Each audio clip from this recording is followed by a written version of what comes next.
Hi, thanks for joining me. Today I'm going to take you into a deep dive of Balasana or child's pose. It's a really common pose that comes and is often said it's a rest pose, but that's not the case for everyone. So I'm going to take you into how to do it, the different variations that there are, so you can find something that suits for you. So first off, I would say a really great place to start, coming with hands and knees. And then you've got maybe your knees just under your hips and your hands just underneath your shoulders. And this is often a place we'll start in tabletop. And then you'll be given the option, probably, come down into a child's pose. So here, I would suggest that you bring your glutes back down towards your heels, and you might want to move your hands a little bit further forward, depending on what suits your body. And I'd keep my toes, instead of being tucked under, I'd keep tops of my feet down to the ground.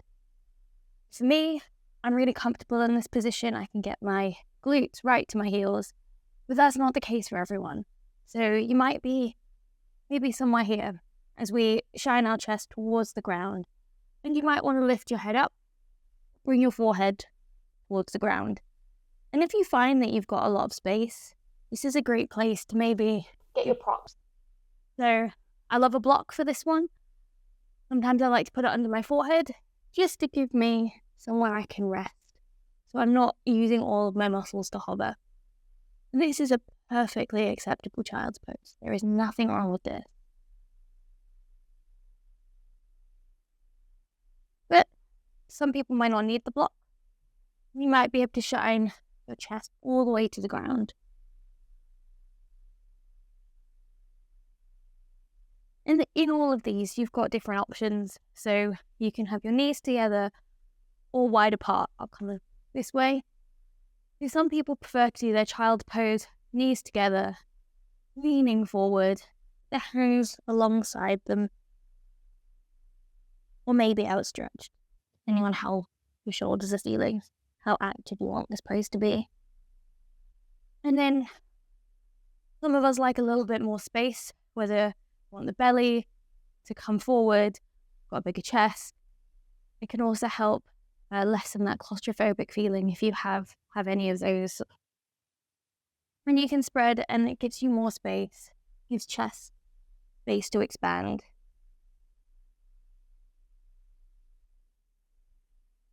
And there's no one right way of doing this. You can do this either knees together, knees apart, arms in different positions, whatever's suiting you on the day and works with that flow.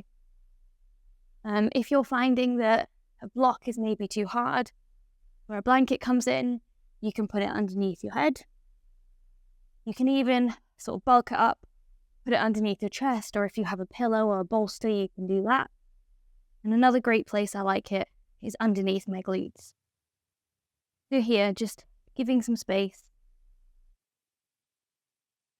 depending on your mobility and what's comfortable for you in that day.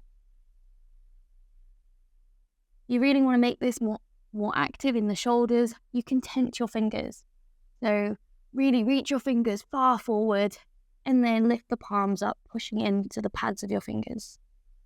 And that gives you more of an active stretch through your shoulders. I'd really encourage you to experiment with how this pose feels and the different variations feel for your body. When your legs are extended, or rather your knees are apart, you might find that you get more in your lower back. Whereas when your knees are together and you're bent forward, you might find you have more of a curve in the spine. And again, there's nothing wrong with these things. These are all normal things our body does. It's just a case of finding what suits you. Hope you enjoy.